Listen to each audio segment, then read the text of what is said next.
Tá. Eu confesso que estou um pouco mais aliviado de estar pregando hoje, porque no domingo passado, muito foi avançado sobre esse tema. Nós podemos ver aqui, se não todos, pelo menos mais de 90% de todos os irmãos que estão aqui, de toda a nossa família hoje aqui presente, vieram aqui à frente em família, a maior parte, e puderam testemunhar das bênçãos do Senhor ao longo do ano. Um ou outro ainda conseguiu escapar alegando timidez e tal, né? A gente sabe, mas eu tenho certeza que também teriam muitas coisas para testemunhar se vencessem essa timidez. Tenho certeza que poderiam vir aqui à frente e, assim como os demais, testemunhar o quão bom tem sido o Senhor para as suas vidas. Por isso que falar de gratidão hoje é uma tarefa um pouco mais fácil, visto que a gente passou aqui momentos tão maravilhosos domingo passado. Nós estamos falando aos domingos sobre uma série que fala justamente sobre a gratidão. Obrigado. Vamos olhar para as bênçãos de 2021. E hoje nós vamos falar de alguma coisa que parece, às vezes até feijão com arroz. Obrigado porque estamos bem. Mas bem, parece tão simples, né? O Tom pregou sobre obrigado, Senhor, porque o Senhor tem ouvido as nossas orações. Mas hoje nós vamos pregar sobre obrigado, Senhor, por estarmos bem. Parece um tanto quanto genérico, né? E talvez, se você teve um ano muito difícil, se você está nesse momento sob muita pressão, talvez você esteja passando justamente por um deserto na sua vida, momentos difíceis, talvez para você seja até um pouco difícil falar obrigado, Senhor, porque estamos bem, porque, Senhor, Tu sabes que eu não estou bem, o Senhor sabe que eu estou sofrendo, o Senhor sabe a enfermidade com a qual tenho lutado, o meu parente que está enfermo, o Senhor sabe a luta pela porta da oportunidade, do emprego, da renda, do sustento, o Senhor sabe as lutas em família que temos passado, as discussões acaloradas, o clima não está bom em casa, as pontes precisam ser reconstruídas, elas foram demolidas, a coisa não está boa. Então, Vitor, como é que eu vou me apresentar ao Senhor e falar obrigado, Senhor, porque eu estou bem, se não é assim que eu me sinto? É para isso que hoje nós vamos procurar estudar um pouco mais o capítulo 15 de Êxodo, que o Atílio leu para nós ali no versículo 1 ao 3. É a época mais adequada para isso. É uma época que a gente faz muitos planos para o ano que vem. Uma época que a gente traça muitas metas. E nessas metas a gente sempre se lembra muito rapidamente de tudo aquilo que faltou nesse ano de 2021. Tudo aquilo que a gente deveria ter atingido, alcançado, mas não tivemos êxito. E aí fica fácil fazer as metas para o próximo ano. Mas essa época também deveria ser uma época para fazermos um exercício na nossa memória, exercitarmos esse sentimento de gratidão e agradecermos ao Senhor pelos seus benefícios ao longo do ano. Hoje, no texto de Êxodo capítulo 15, o Atílio nos disse o cântico de libertação. Em outras traduções também fala o cântico de Moisés. E nós veremos que esse cântico tem tudo a ver com o que nós acabamos de contar. Tem tudo a ver com o alfa e o ômega, o início e o fim. É um texto que se trata, inclusive, do primeiro cântico descrito no texto bíblico.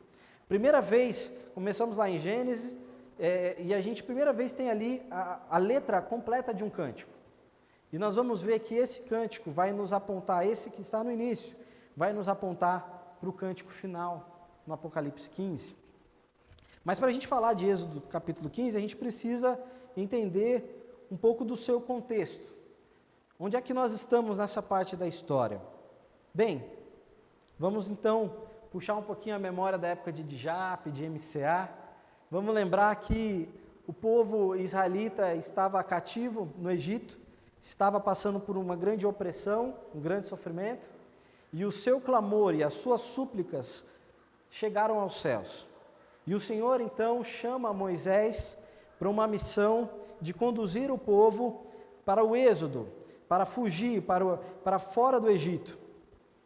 E então o faraó tem o seu coração endurecido pelo Senhor, para que fosse manifesto todo o poder do Senhor durante esse propósito, durante esse plano.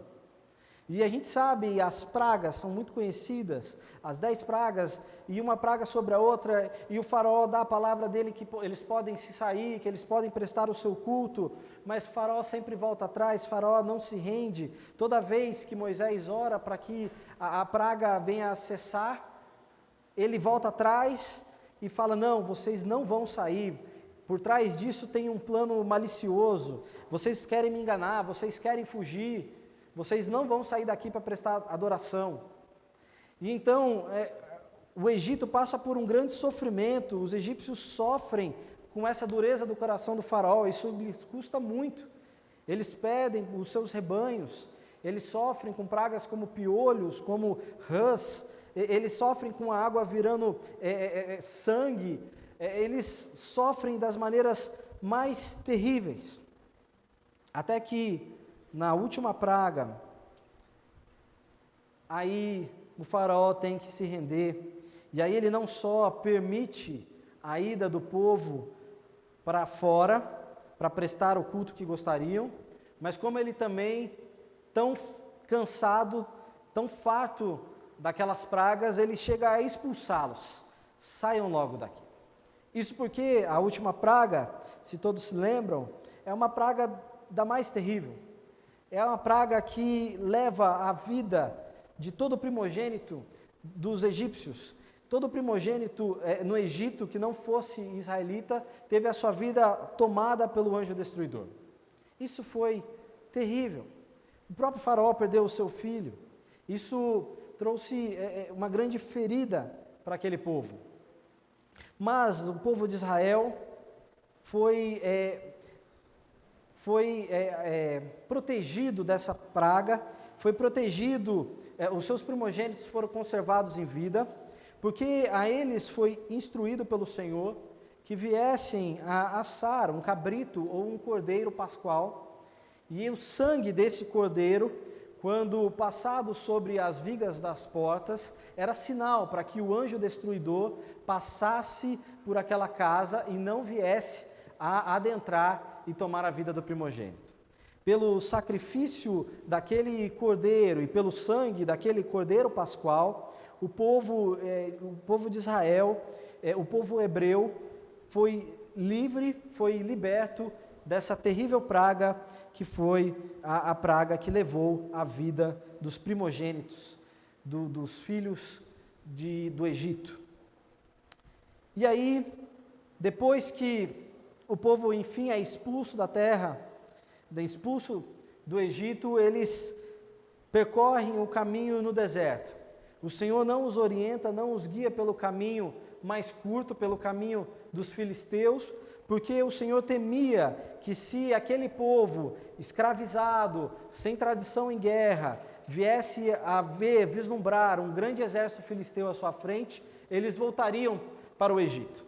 O Senhor temia que aquele povo iria pôr tudo a perder por medo, por covardia de enfrentar um exército inimigo. Então o Senhor guia o povo por meio do deserto, e até um ponto em que eles ficam à beira ali do Mar Vermelho, sem ter para onde ir. Enquanto isso, o faraó se arrepende mais uma vez e decide reunir as suas tropas para perseguir aquele povo, para tomá-los de novo como escravos.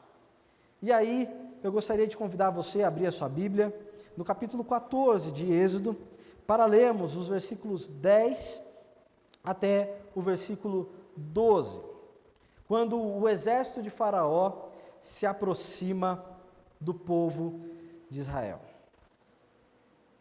Êxodo 14, a partir do seu versículo 10, diz assim: Quando o faraó se aproximava, os israelitas levantaram os olhos e viram os egípcios marchando contra eles. Em pânico, clamaram ao Senhor e disseram a Moisés: Por que você nos trouxe ao deserto para morrer? Não havia sepulturas no Egito? O que você fez conosco? Por que nos forçou a sair do Egito? Quando ainda estávamos no Egito, Não lhe avisamos que isso aconteceria? Dissemos: deixe-nos em paz, continuaremos a servir os egípcios. Afinal, é melhor ser escravo no Egito que ser um cadáver no deserto. Aquele povo que tinha visto todas as maravilhas do Senhor, todos os grandes sinais demonstrados através das pragas, como eles tinham sido livres, libertos, eles não tinham sido atingidos por nenhuma delas. Aquele povo já havia se esquecido de tudo aquilo, e ao ver o exército de Faraó se aproximando, eles desejaram nunca terem fugido seguindo a Moisés. Eles desejaram voltar atrás. Eles desejaram voltar a uma vida de escravidão. E eu faço questão de, antes de adentrar o capítulo 15, a ler esses versículos com vocês, porque nós vamos falar de um exemplo, de um cântico de gratidão, numa história que é secada, repleta de ingratidão.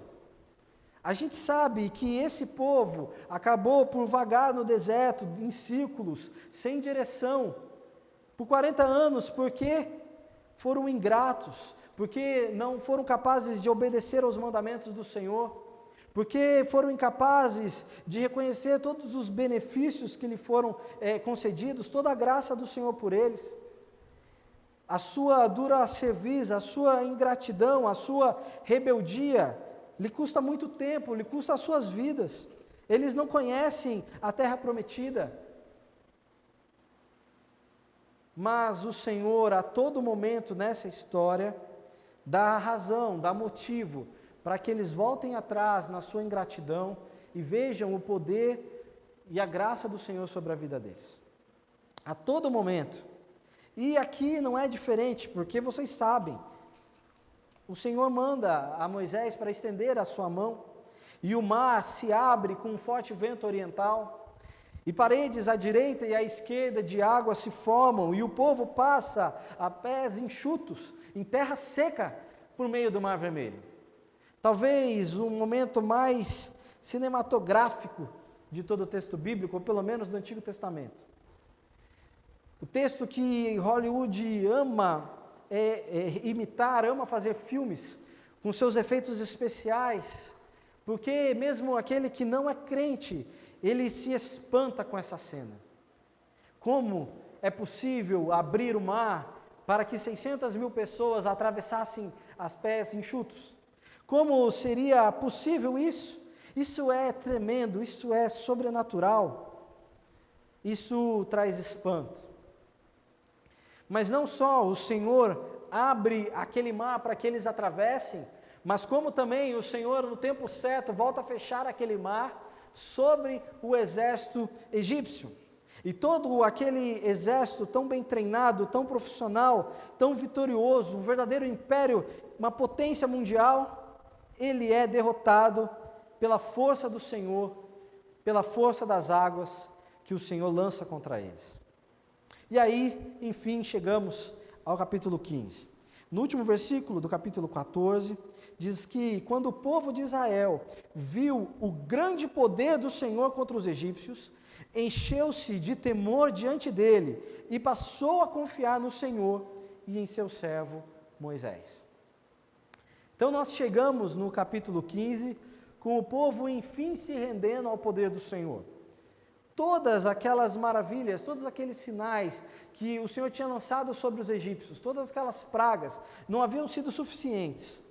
O povo precisou ver algo tão grande, algo que seria impossível de explicar, como um mar se abrir, como um mar se fechar sobre os seus inimigos, para que então eles pudessem encontrar o sentimento de gratidão e pudessem, enfim, confiar na direção e no cuidado do Senhor.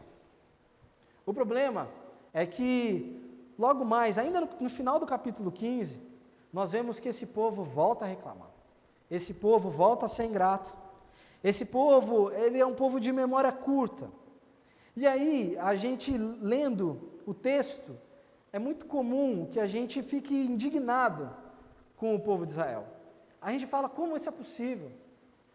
Se a gente visse isso hoje, se a gente aqui, igreja de Vila Helena, viesse atravessar o mar a pés enxutos, será que nós iríamos logo depois no deserto questionar por que a água era amarga, por que as águas de Mara não poderiam servir para saciar a sua sede? Será que nós não teríamos um pouco mais de gratidão? Será que nós não teríamos uma memória mais duradoura frente aos benefícios e aos milagres do Senhor?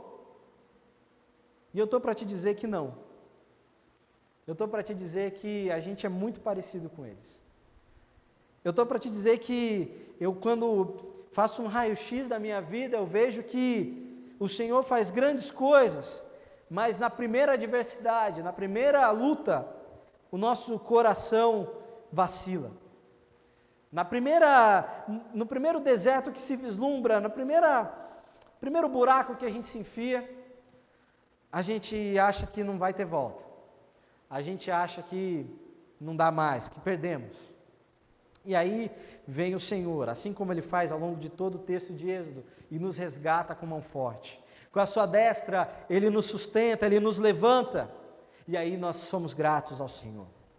O problema é que a nossa memória é curta, e logo mais, na próxima onda, na próxima vez que o mar se levanta contra nós, a gente volta a duvidar, a gente volta a se esquecer. Então, a primeira observação, o primeiro ponto a se extrair do texto do capítulo 15 de Êxodo é que devemos estar sempre muito vigilantes, muito zelosos quanto à nossa gratidão. Nós temos a terrível mania de desenvolver uma memória muito curta, uma memória que se esquece muito rapidamente das bênçãos do Senhor sobre a nossa vida. O Senhor foi tremendo ao longo do ano conosco. Ele nos livrou de terríveis doenças. Ele nos livrou de uma pandemia. Nós tivemos sim alguns que foram alcançados pelo Covid, mas dentro da nossa membresia, dentro dos nossos 100 e poucos membros, não tivemos nenhum óbito. Graças a Deus, não tivemos nenhuma perda.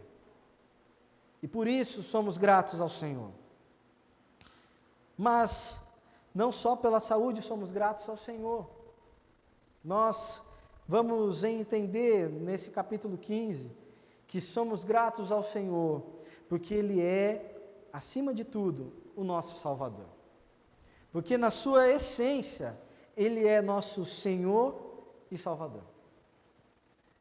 Diz assim o capítulo 15: Então Moisés e o povo de Israel entoaram este cântico ao Senhor.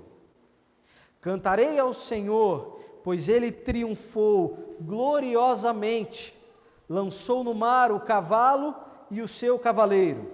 O Senhor é a minha força e a minha canção.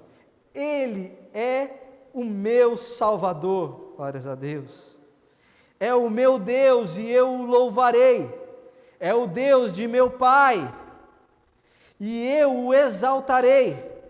O Senhor é guerreiro, Javé é seu nome. Glórias a Deus. Este é o Senhor que servimos. É o Senhor guerreiro, é o Senhor que vai à nossa frente, é o Senhor que quando precisa cuida da nossa retaguarda também. É o Senhor que dá saídas quando parece impossível vê-las. Quando há um mar à nossa frente, Ele que abre esse mar para atravessarmos a pés enxutos. Diz o texto no versículo 2: O Senhor é o meu Salvador. E esse é o ponto central da nossa reflexão essa noite. Nós agradecemos e dizemos obrigado, Senhor, por estarmos bem, porque Ele é o nosso Salvador. Apesar de todas as nossas lutas, apesar de todas as nossas dificuldades, às vezes a enfermidade se abate sobre nós e a fragilidade humana é exposta e nos sentimos fracos, cansados, a dor nos atinge. Às vezes, ao desespero pelo sustento, pela renda, os planos se frustram e o medo do desamparo vem sobre nós. Às vezes, são os laços da amizade, os laços em família, o amor que se apaga, que se enfraquece e o nosso coração fraqueja. Mas apesar de todas essas dificuldades terrenas, apesar de todas essas lutas, nós ainda assim, como dissemos no texto de Filipenses e no texto de Tessalonicenses, devemos nos alegrar sempre e sempre darmos graça, porque Ele é o nosso Salvador. E toda a dificuldade, toda a luta que estamos passando aqui, não é nada comparado à graça e os planos do Senhor que estão reservados para nós, para toda uma eternidade. O texto de Êxodo, capítulo 15, prossegue, e eu gostaria de pular para o versículo 6. Diz que a mão direita do Senhor, a tua mão direita ao Senhor, é gloriosa em poder. A tua mão direita ao Senhor despedaça o adversário, e na grandeza de tua majestade derruba os que se levantam contra ti. Envias tua fúria ardente que os consome como palha. Este é o Senhor a quem tememos. Este é o Senhor Todo-Poderoso, temível, pois Ele é capaz de lutar as nossas guerras, porque Ele é capaz de vencer as nossas lutas, porque Ele nos guia, porque Ele nos dirige e toma a frente de todas as nossas lutas e de todas as nossas batalhas. Diz o texto no versículo 11: quem entre os deuses é semelhante a ti, ó Senhor? Glorioso em santidade, temível em esplendor, autor de grandes maravilhas. Estendeste tua mão direita, e a terra engoliu os nossos inimigos. Com o teu fiel amor, conduzes o povo que resgataste. Com o teu poder, o guias à tua santa habitação. O Senhor que nos conduz, este Senhor é aquele que nos guia rumo à sua santa habitação. É este Senhor que está à frente das nossas lutas, para que nós venhamos a percorrer esse nosso caminho aqui na terra e ao final dele sermos recebidos na sua santa habitação. É este Senhor que pagou o preço para nos resgatar. É este Senhor que é o nosso Cordeiro. Aquele que se entregou e pagou um alto preço, um preço de sangue, e sangue inocente, para que fôssemos resgatados.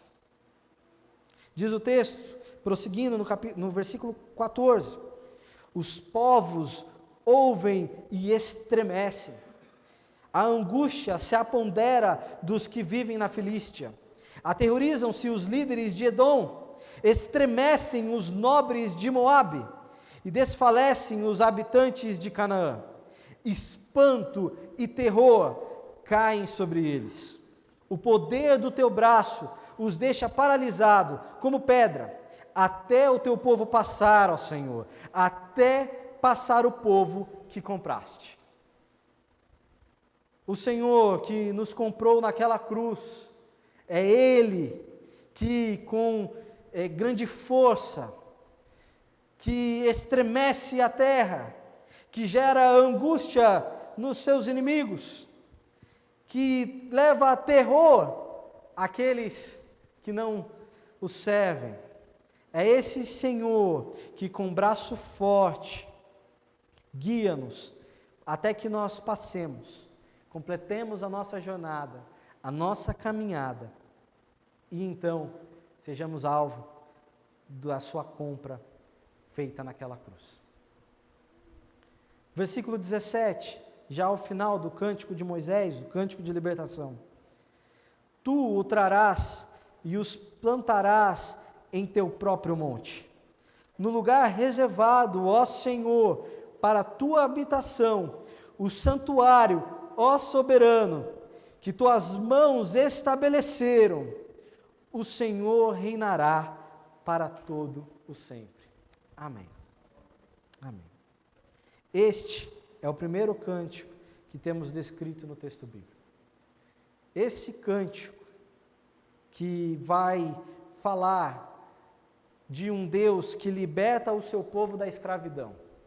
Um texto que vai falar de um Senhor que é redentor, de um Senhor que é salvador, de um Senhor que comprou este povo, que resgatou esse povo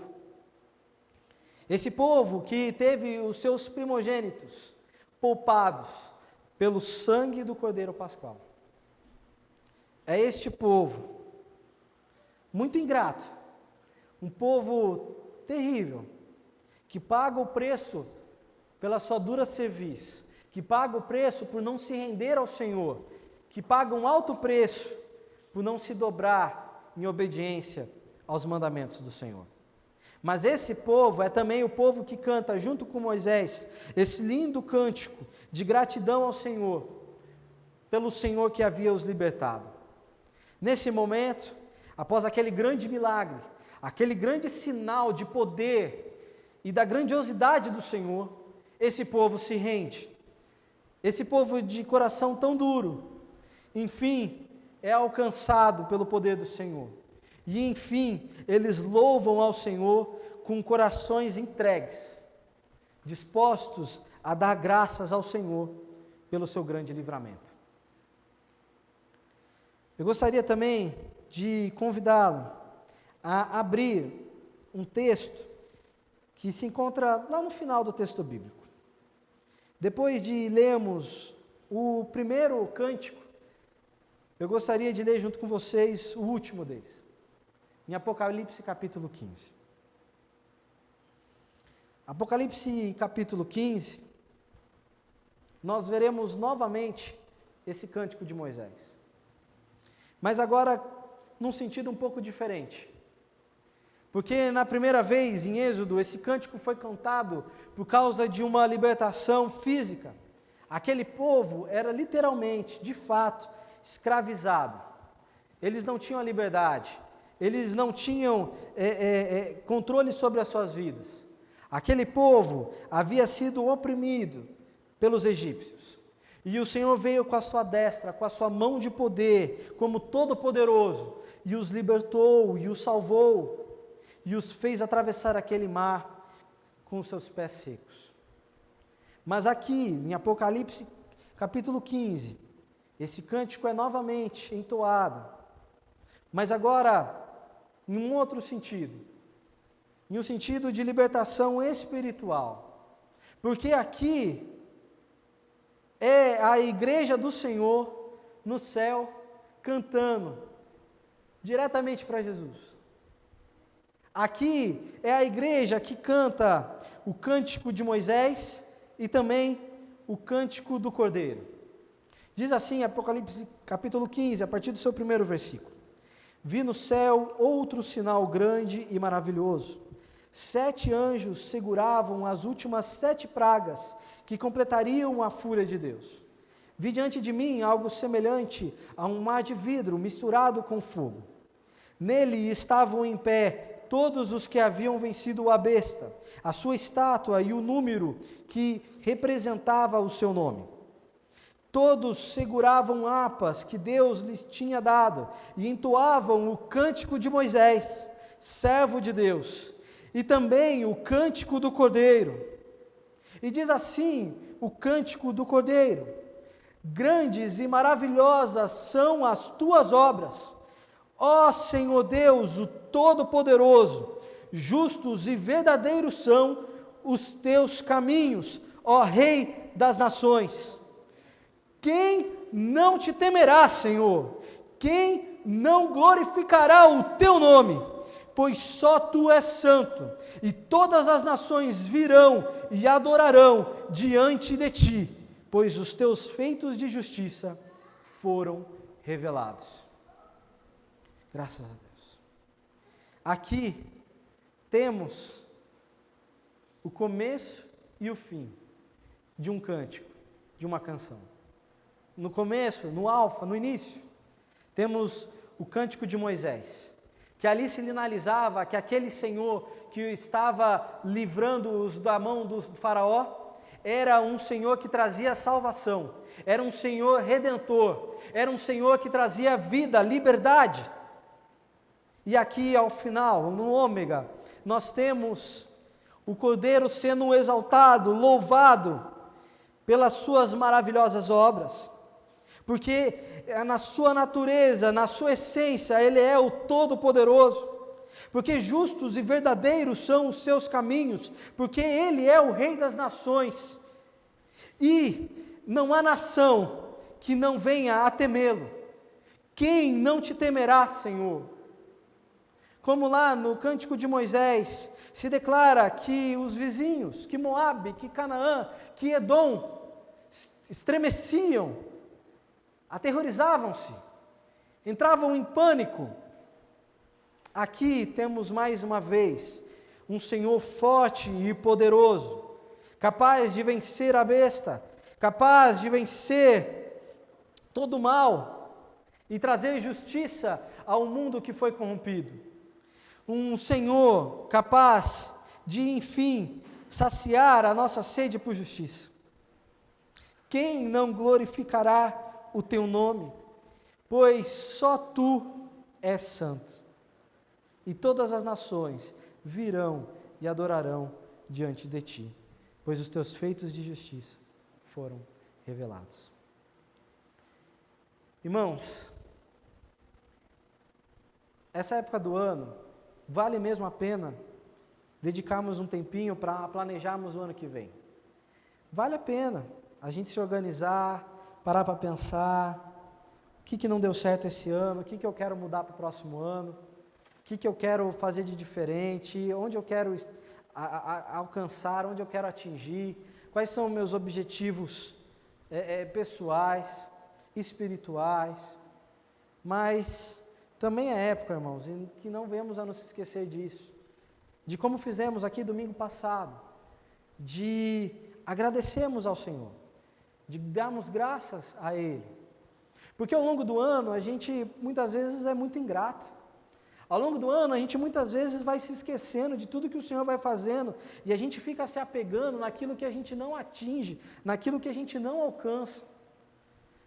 Vem rápido na nossa memória, na nossa mente, as nossas frustrações, as nossas dores, mas as nossas vitórias, as nossas conquistas, que o Senhor nos permite pela Tua graça, essa nós parecemos passar por elas rapidamente, nós nos esquecemos rapidamente delas, e voltamos a nos concentrar naquilo que ainda não temos, e em tudo que o Senhor nos dá, e tudo que o Senhor nos concede, e coloca em nossas mãos como administradores, como mordomos fiéis, tudo isso a gente deixa de lado, tudo que parece faltar é aquilo que não temos, é aquilo que o outro tem, é aquilo que o vizinho tem, é a grama do vizinho que é sempre mais verde. Mas, irmãos, lembremos que a cada um aqui foi dado um privilégio maior do que qualquer outro, foi dada uma riqueza maior, uma bênção maior do que qualquer outra meta patrimonial, profissional, relacional que a gente venha traçar para o ano que vem. Todos nós fomos alcançados pelo sacrifício de Jesus.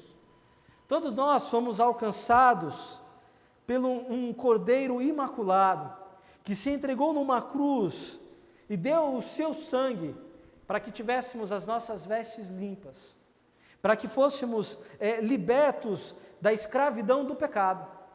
Todos nós temos a promessa e a esperança de uma nova vida, onde não haverá lágrimas, onde não haverá dor. Todos nós recebemos essa promessa e estamos aqui porque somos crentes nela. Somos aqui porque perseveramos, porque queremos seguir essa jornada, esse caminho, por vezes muito estreito, mas que continuamos avançando, não pelas nossas forças, mas pela graça do Senhor.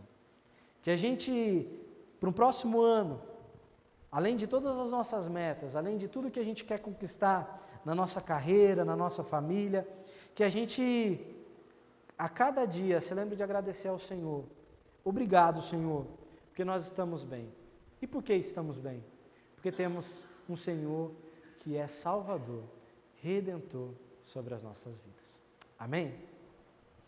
Irmãos, eu convido vocês, junto comigo, a exercitarmos uma coisa que faltou àquele povo de Êxodo. Aquele povo foi chamado de povo de dura cerviz, um povo que não se rendia ao Senhor. Por isso, eu vou te convidar nesse momento para que a gente venha a se render ao Senhor, para que a gente venha colocar os nossos joelhos no chão, para que a gente venha colocar o nosso rosto em terra, se render e agradecer ao Senhor. Nesse momento, a gente não vai pedir nada, porque o Senhor tem cuidado de tudo que a gente precisa. Aquilo que a gente, por vezes, não tem alcançado, pode saber que provavelmente é porque nós temos pedido errado. É porque provavelmente temos pedido mal. É porque provavelmente o Senhor não vai nos conceder, porque Ele sabe que isso é ruim para nós. Porque Ele sabe que se Ele nos dar aquilo, nosso coração vai se envaidecer, o nosso orgulho vai crescer, nós vamos nos encher e vamos esquecer das bênçãos e da graça do Senhor. Por isso, sejamos gratos e oremos ao Senhor em agradecimento e em gratidão, para que, desenvolvendo esse sentimento, um sentimento fundamental para o cristianismo, a gente possa, enfim, orarmos da maneira correta e sermos agraciados pelas bênçãos do Senhor em tudo quanto pedimos e orarmos uns pelos outros. Dobremos nossos joelhos e oremos ao Senhor. Ore junto comigo.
Glórias a Deus. Glórias a Deus. Gostaria de convidar você a se levantar uma última vez nessa celebração, para fazermos uma última oração. Nós vamos orar pelos enfermos em nossa família e até por aqueles que, mesmo não sendo membros da família Vila Helena, temos como irmãos, como parte da família.